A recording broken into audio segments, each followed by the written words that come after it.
Hello everyone, my name is Alex and I'm here to bring you my May wrap up today. My theme this month was comic books in honor of Avengers Age of Ultron.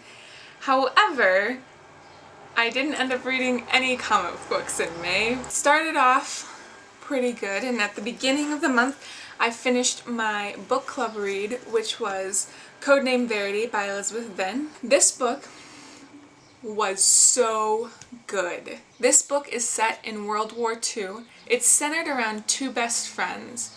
One is a pilot and the other is the passenger in a British spy plane when it goes down in Nazi-occupied France. It's told from the two girls' perspectives, but what I find unique about it is the first half of the book is told by one girl and the second half of the book is told by the other. And I think is a really intriguing way of telling a story from two different points of view. Codename Verity took me for a whirlwind. Didn't know which way was up.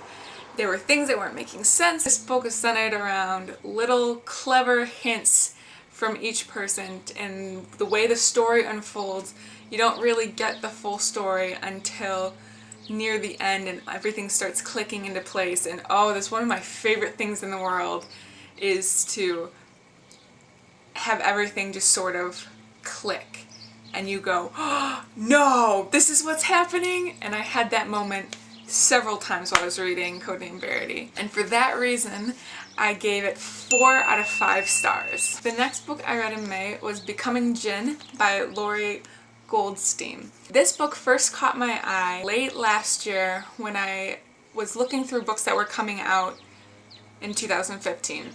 This book begins when our main character Azra turns 16 and becomes a full-fledged genie. She gets all her powers and has to start granting wishes to people. Now, the catch is that she has no desire to be a genie and to be restricted to the way that her life is and all of the rules and regulations that come with being a genie and granting other people's wishes. She, for all intents and purposes, I think would like to be a normal human being.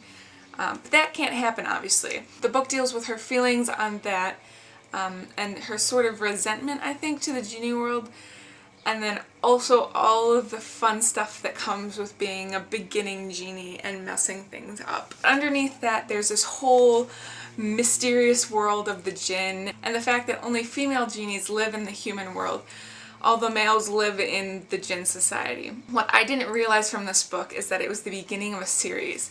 And so, while I liked this book, I think there's a lot of time spent on building up the world and the characters in the hopes that the next books will have an even grander adventure. I am excited. This was a pretty decent first novel to a series, and I liked the characters and I had fun. I enjoyed reading them. I'm really excited to see where this series goes next. And I gave this book 3 out of 5 stars. The last book I read in the month of May was A Court of Thorns and Roses by Sarah J. Maas. This is my first Sarah J. Maas book, and holy crap, I should have been reading Sarah J. Maas way before this book. A Court of Thorns and Roses is a Beauty and the Beast retelling, and Beauty and the Beast is my favorite Disney story, so I was all over this when I heard about it. This book is centered around Feyre, who lives in the human world with her family, and she's the youngest of the group. After her mother dies and some other circumstances, she and her family find themselves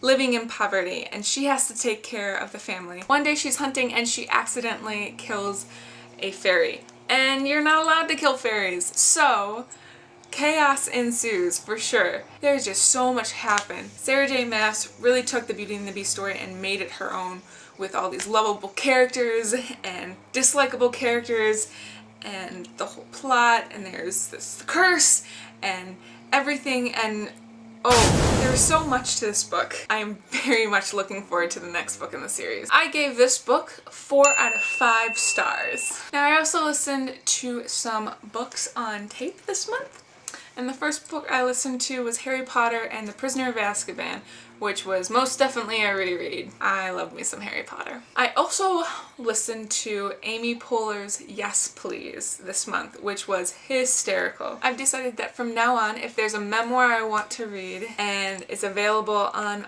audiobook, I'm going to listen to it there because the authors usually read it and it's 10 times funnier when Amy Poehler reads Yes Please than when I imagine Amy Poehler reading Yes Please to me. One of my favorite lines from the book is a mantra that Amy Poehler suggests that all women use is "good for her, not for me." And reading that book made me want to finish watching Parks and Rec and then start over immediately and watch it again. I gave that book 3 out of 5 stars. I have full reviews posted on my blog of all of these books that are mentioned in my video today. If you'd like to check those out, I'll link those below. I hope you guys are having a good day, and I will see you at the end of next month with another wrap up. Bye!